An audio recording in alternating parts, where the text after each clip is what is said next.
Welcome back to Beautiful Work, Beautiful Life. We are so glad you are with us here on our Monday podcast. Whenever you're listening to it, though, it might not be a Monday. We are glad you're with us. Today, we have a really fun and special episode. I think today's episode is going to be a great example of how to take one of so much valuable knowledge out there in the self-help world, so many great self-help books, how to take one of those books and actually make it a transformational experience. So we have a guest with us. We're super excited to introduce you. First, I'll say hello to my co-host over there, Laurel. How are you today, Laurel? I'm well. I'm really excited about this episode today and our guest. Know.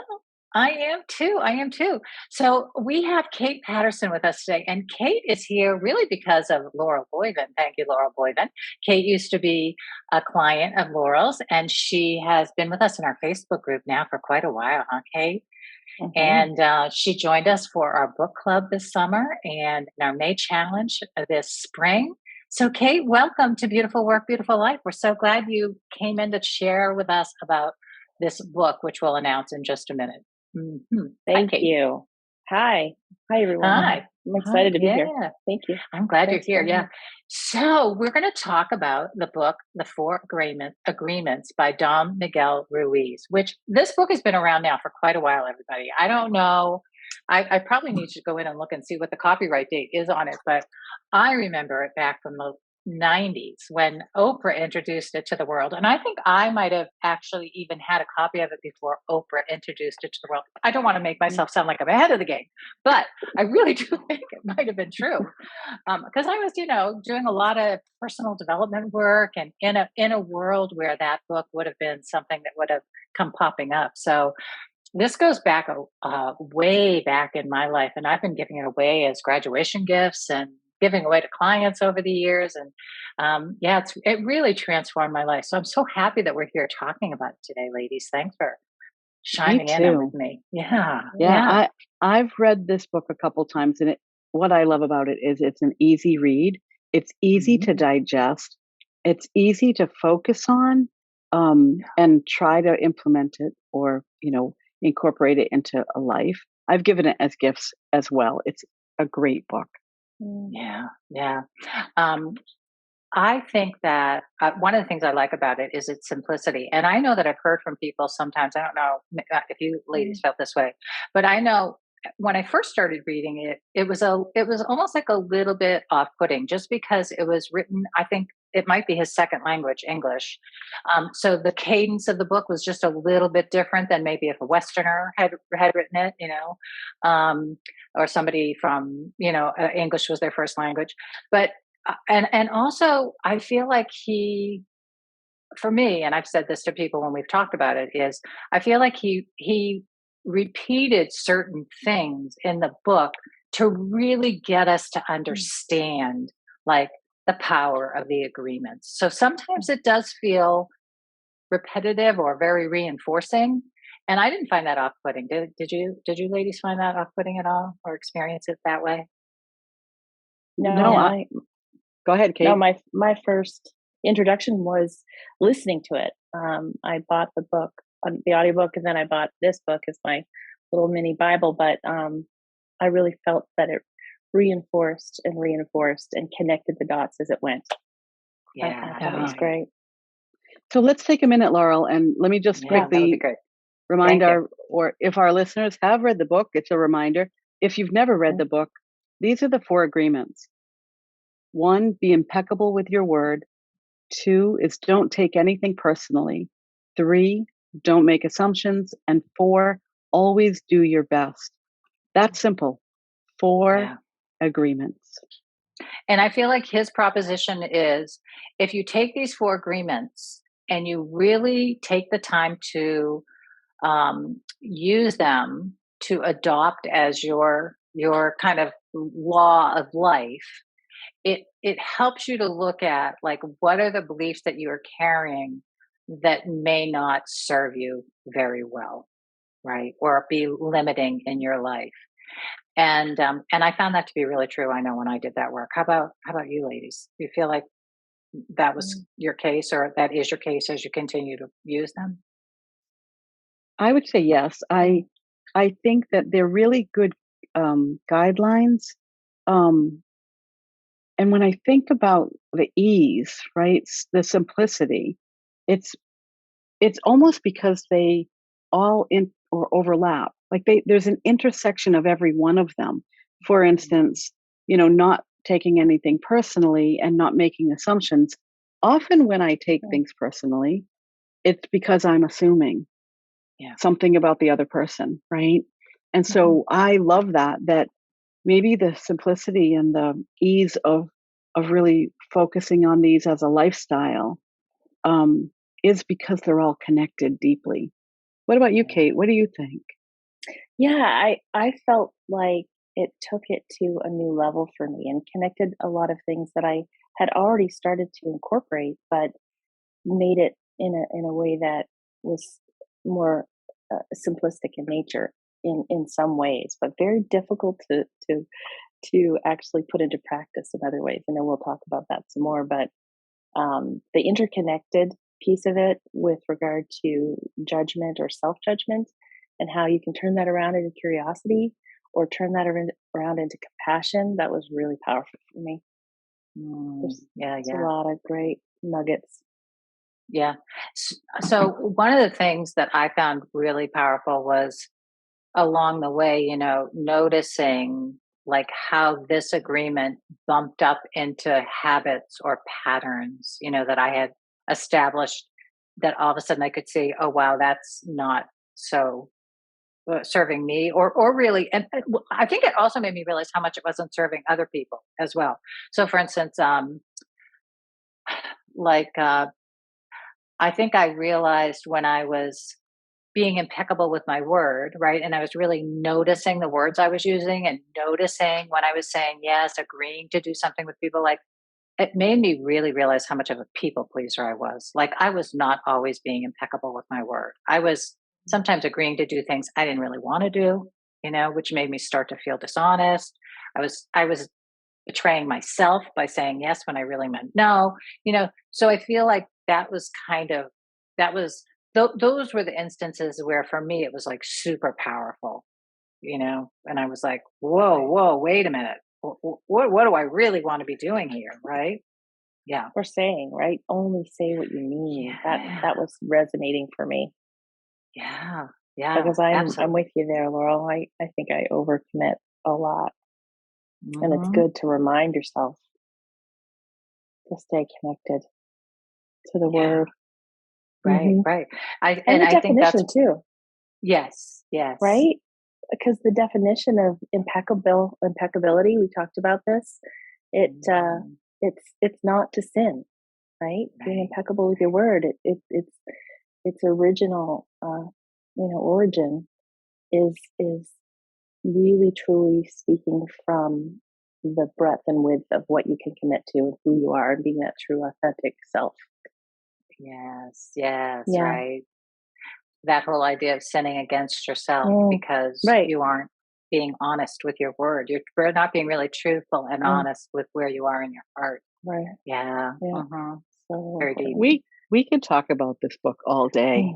I know. Laurel, anything that you remember really powerfully when you were using the 4 agreements that was transformational for you? Yeah, I think the thing that, as I try to live these 4 agreements, my awareness became the internal and external, right? So the people pleasing, right? If I am people pleasing, I'm not being impeccable with my word. And not making assumptions, the same. Like, if I am assuming, I'm not focused on myself, I'm focused on external people, circumstances, situations. I mean, people pleasing, any people pleaser knows we're not self pleasing, we're other people pleasing, right? So this really was kind of a noticing or a new awareness for me of how much I was using external indicators to be who I was, which often was leaving me not living who I authentically was, right?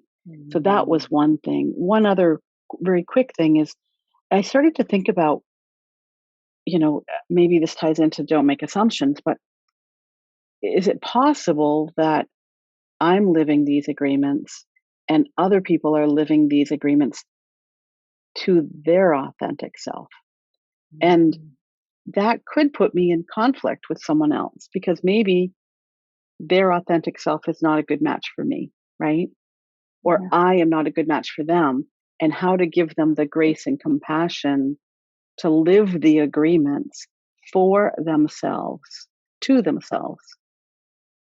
Wow, that's really powerful. That's kind of profound, Laurel, actually. It's the gift of, no, I mean, I really do think that because it's the gift of, like honoring that look, we all don't fit with one another. If we were trying to be friends with everybody that we ever met, we'd all be overwhelmed. It would never work that way, right? So being able to find your people is allowing people to truly show up as themselves.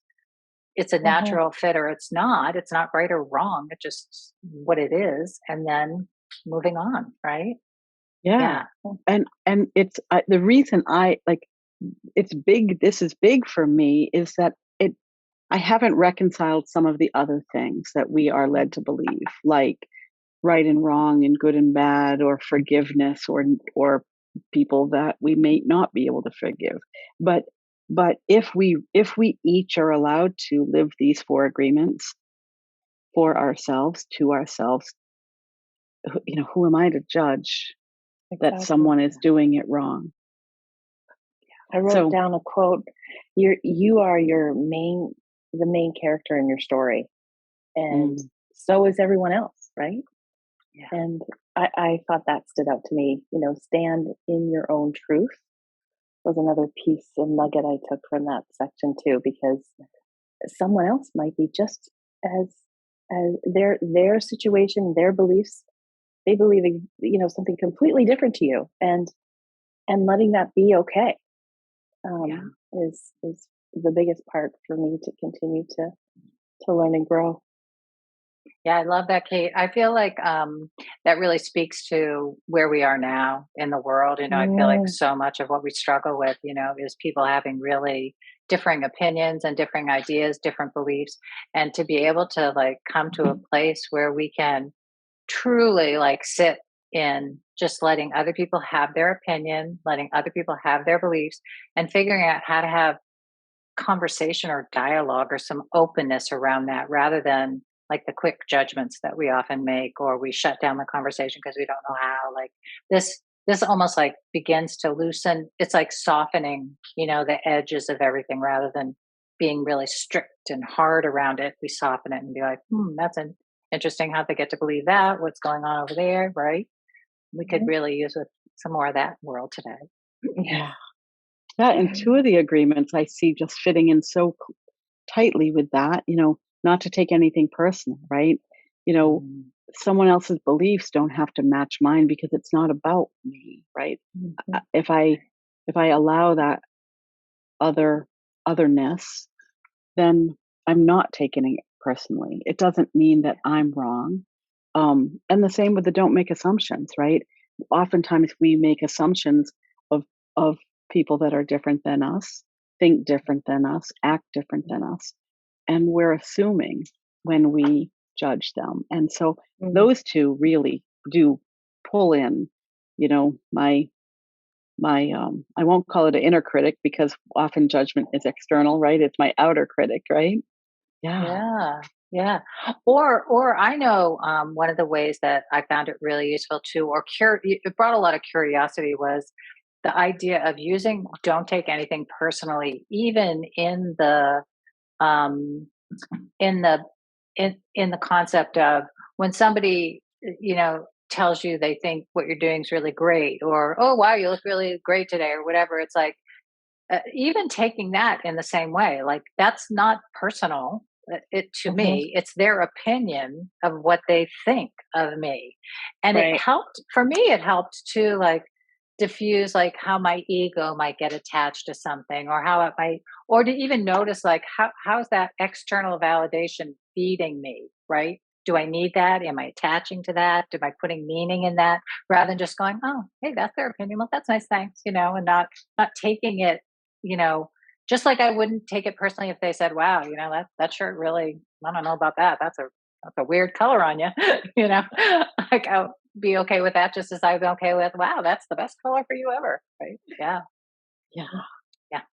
Good test of our ability to be self-referencing rather than externally referencing, which I think is a lot of what we're talking about here, is that ability to return to that place within and allow ourselves to really tune into what do we think, what do we feel, how are we perceiving ourselves, and are we okay with what we're doing and how we're showing up, right? Right. Yes. Yeah, good And stuff. and one more thing to add, just that for me, the people pleaser too, I'm not responsible for anybody else's thoughts or feelings. I'm responsible for myself. And that brings me back to, okay, that not personalizing it, not trying not to depersonalize it, so that I know that that's their feeling. Okay, acknowledge that, right? Yeah. Don't attach Right. to it. Yeah.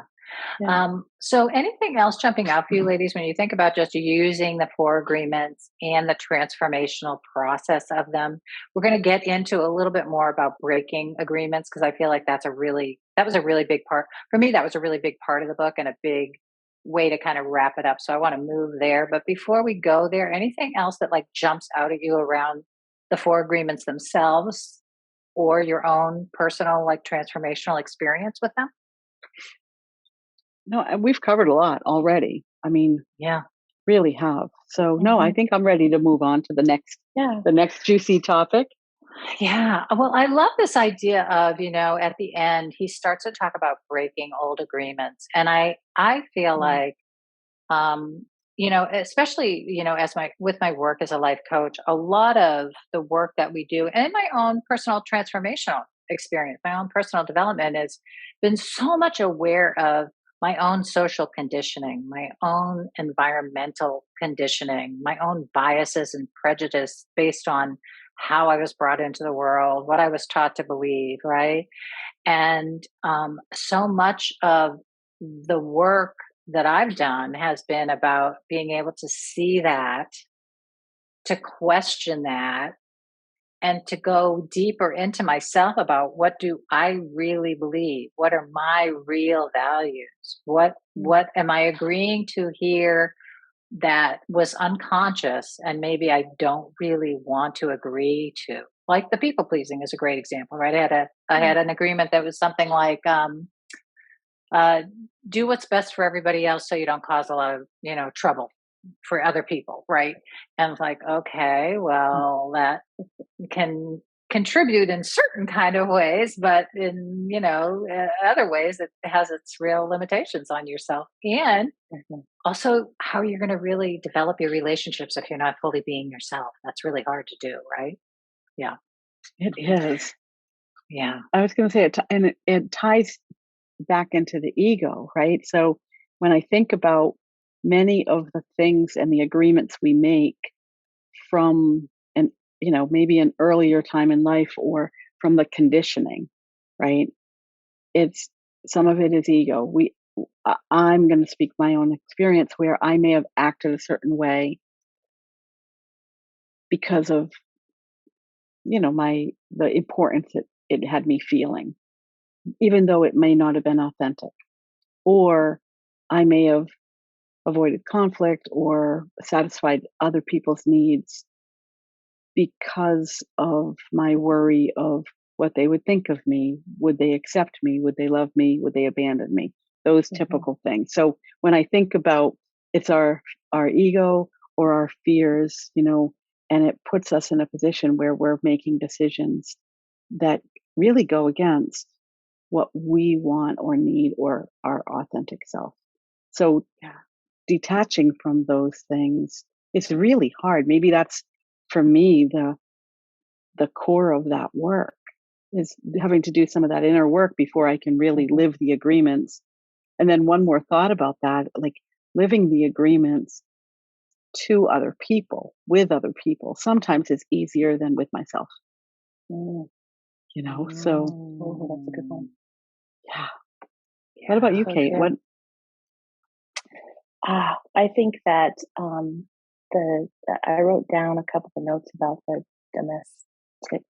domestication that goes on from day one, and it was really it struck me as to how you get to this stage in your life, and you start to naturally question: is that something that you were taught, or is it really innate? Is it really you? Is it truly who you are? And spending some time with that, and really making sure that it's you, like that. Again, I'll go back to that authentic you versus maybe something that you're doing for someone else, or something that you're thinking someone else is going to want of you. And really trying to layer in self-compassion and not judgment, and just constantly reminding myself to be kind, and not and then going I mean, we haven't really talked about the fourth agreement, but just making sure you do your best. Sometimes your best is what it is, and don't judge it. It might, you might have a good day or a bad day. You don't even want to categorize it as that, right? You just want to have a day and then learn from it, and then wake up the next day and continue to do your best, and it will start to morph. But I think practicing that is what I need and have needed out of this book, to remind myself how simple it is to go back to basics and not beat yourself up, and learn from it and move on. Yeah, and do you think that doing your best, if focusing on that is what might give us permission to break old agreements that no longer serve us? Could be, for sure. Yeah, I think that's part of it, for sure. I know, like, for me, it helped me with that habit of thinking I had to do everything perfectly, right? My standards were so high, and if I didn't meet them, right, I was quick to judge myself, and then have bad feelings, right, about what I did or how I showed up that day. And I do think, for me, that always do your best was allowing myself uh, a, a variety in my experience, so to speak. Like, some days are better than others. Sometimes I'm sharper in my thinking. Sometimes I'm more emotional, because that's just what's going on in my being that day, or I have to have an experience that may be more emotional, right? So yeah, to, like, allow ourselves the fluctuation and the flow and the variety that we are as humans. We aren't the same every single day. We don't show up exactly the same every single day. We don't wake up in the same space every day. How boring would that be? I know. So, it's true. So I want to dive in a little bit deeper into this the conversation about breaking old agreements, right? Or allowing ourselves to move away or beyond an agreement we made in the past that no longer serves us. And if you had one of the agreements that really was kind of the anchor of that, which one would it be? Do you see that? Like, do the agreements give us that ability to break old agreements? I think they do. I mean, I feel like that all the agreements helped me break a lot of old agreements, and they were all self-limiting. And at that point, self-enforced, so to speak. I think one of the ways to think about this is that whole idea of how he connects the judge and the victim also into that picture of the old agreements, right? Like, we have these agreements where we end up being the judge, we end up being the victim in certain experiences, rather than seeing it always as free will and our own choice about how we show up. And that induces so much suffering for us, right?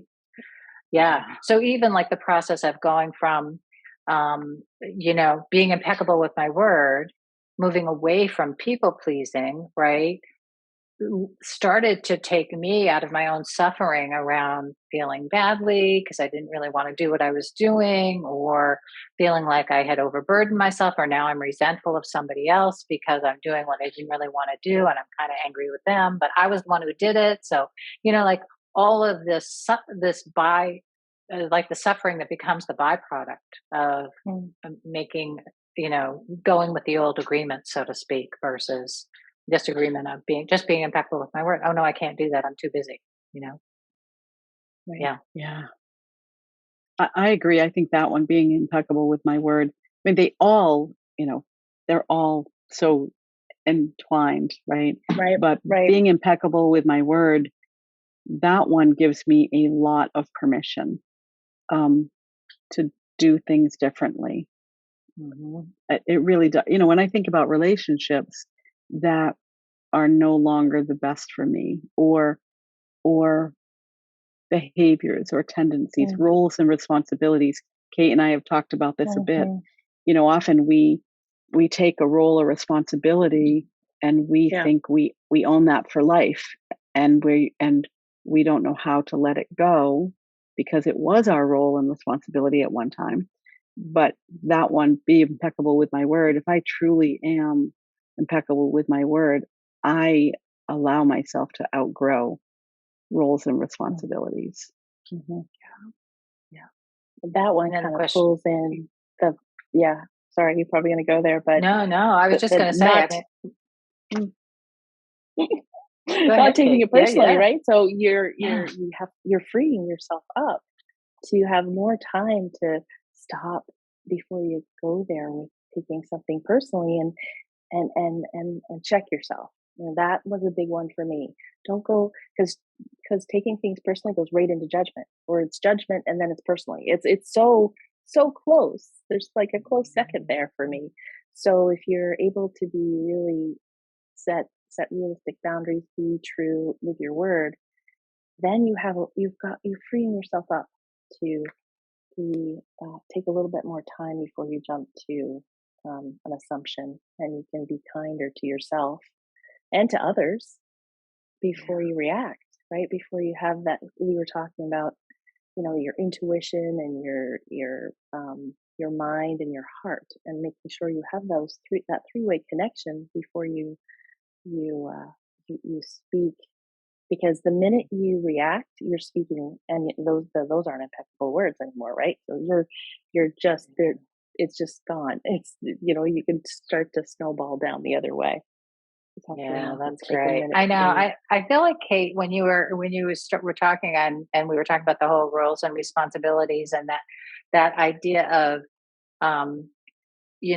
those agreements give you space to grow, right? They aren't agreements that stick you in a role or in responsibilities in a rigid kind of way. Instead, they're just like, allow us to grow into our full selves, right? And really acknowledge where we are now, and self-reflect about, is this right for me now? Where am I now?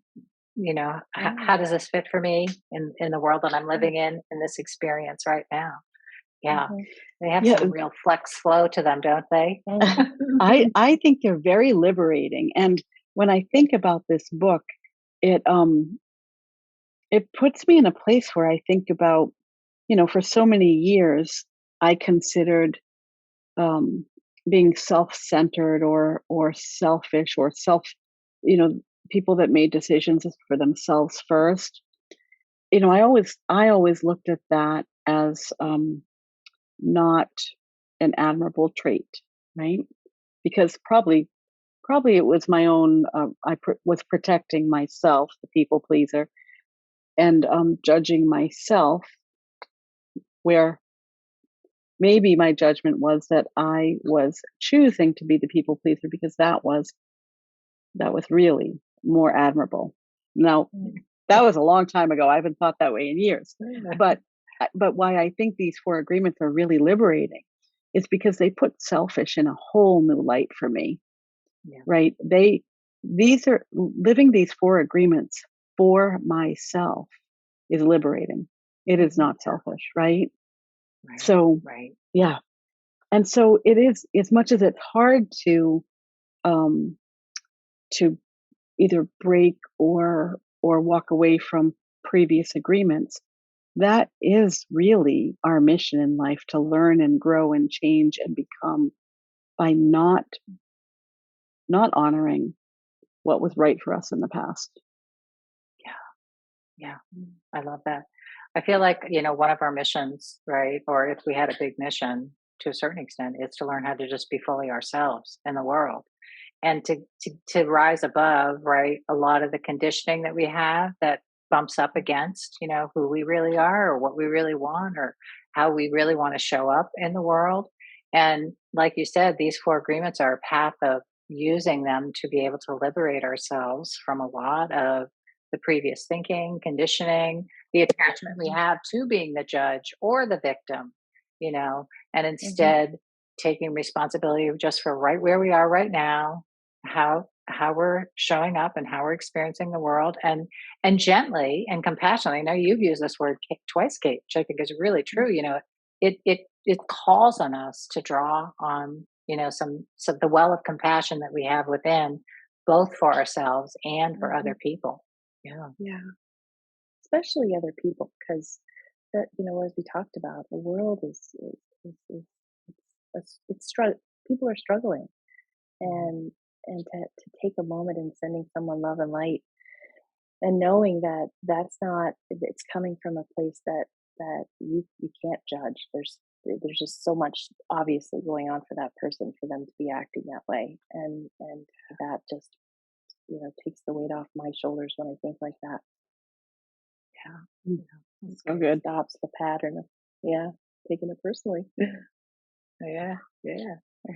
All right, ladies. Well, as we wrap up for our time today, anything else coming up that we want to touch on before we maybe make a few suggestions to our listeners? What do you think?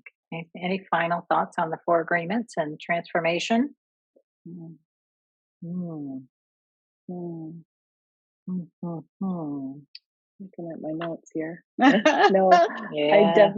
I think that taking things personally was something that I really have been working on from the book, and I felt like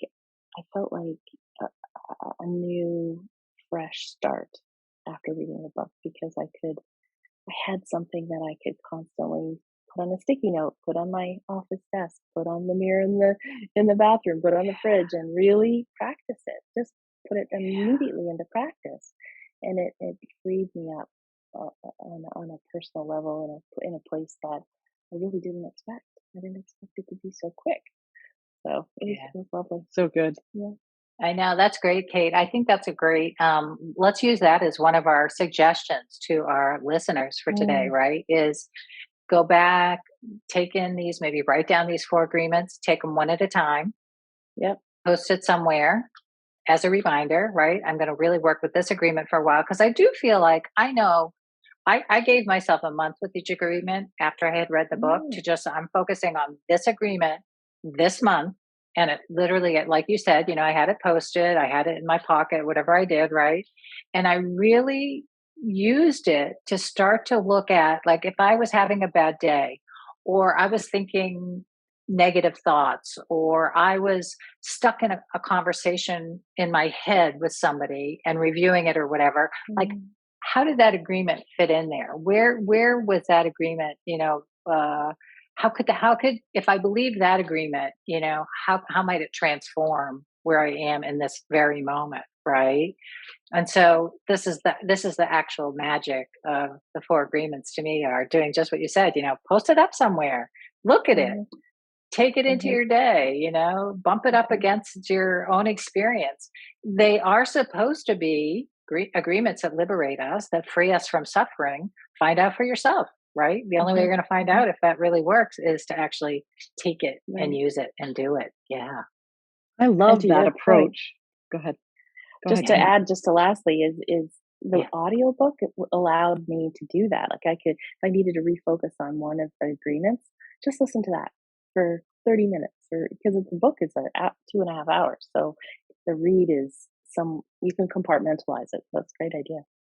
Yeah, that's good. Yeah. And I love thinking about practicing each of the agreements 1 month at a time, right? And so, thinking about our listeners, maybe some of our listeners have not read this book. And so that might look like, find it at the local library, read the Wikipedia summary of it, whatever, there's easy digestible parts and ways to learn about the teachings of this book. The audiobook is a great example. And if you have read it, I would encourage our listeners to do that practice, right? Maybe just begin by noticing, not outwardly doing, but how about just noticing when you are or are not impeccable with your word, or when you're able to or not able to take things personally, right? So each of those, just notice. Yeah. And notice, I think, it helps us look at what are the ways that we create our own suffering, right? I know for me, one of my patterns of suffering was ruminating. I would get on a thing in my head and I could just keep chewing on it and and I would create my own suffering with that, right? And when you take one of those agreements and you apply it and go, wait a minute, if I actually applied this agreement to this experience, how would it liberate me from the suffering? It actually worked. Wow. Yeah. Right. So I think that, again, this idea of try it out for yourself, give it a whirl, see what happens, right? It's good. Yeah. Or when you find yourself in a tendency or a behavior, a pattern that doesn't serve you well, right? How can you ask yourself that question? If I were to experience this living the 4 agreements, what would it look like? Would I be ruminating, for instance? Would I be, would my ego be bruised if I wasn't taking, right? What does that look like? Yeah. Good. Oh, we're going to have fun with this one. And one more thing to share. I just popped in my head. Share it like we are today. If you have someone that you've given the book to, lovely idea, Laurel, for gifts or graduation, but I gave it to my son, and he and I have been talking about scenarios and applying the lessons together in some conversations, which has really helped our relationship. So it's so it's got a lot of layers and depth to it. So try it with a friend and someone that you trust. It's really lovely. Yeah, I think it's a great. Kate, how old is your son? Because I felt like my kids got 25. introduced. Yeah, like late teens, early 20s is a beautiful age. And some kids younger. I think some can read it younger, and depending on their maturity and all that kind of stuff. But to have conversations around this book is a really beautiful portal to developing, a different way of talking and connecting, especially at those ages of life where sometimes it's not always easy to have a good connection or have a connection that's positive or fruitful, shall we say. Yeah. Right. Yeah. That's good. Awesome. Well, ladies, thank you so much for today. Kate, we are thrilled that you joined us. Yeah, it's been awesome. Cool. Yes. All right. I just have to say before we say goodbye, Kate, thank you. It's so such an honor, a pleasure to have you with us. I know I love that we've worked together and that you've worked with Laurel and me both in our groups, and it's so nice to have you in this circle. Thank you. I thank you right back. You've been wonderful, ladies. I listen to you all the time. I can't get enough of it. I have been sharing your podcast with everyone. So thank you. Thank you right back. Thanks, Kate. Yeah. And thanks for doing that beautiful work over there. You're making the world more beautiful for all of us, which is what we always say in the podcast. And we really believe it. So thank you. Thank you. Yeah. All right, ladies, off we go. And thanks to our listeners. We'll see you again. Thanks to our listeners for following and being with us. Bye-bye. Bye. See you next time, everybody. Bye.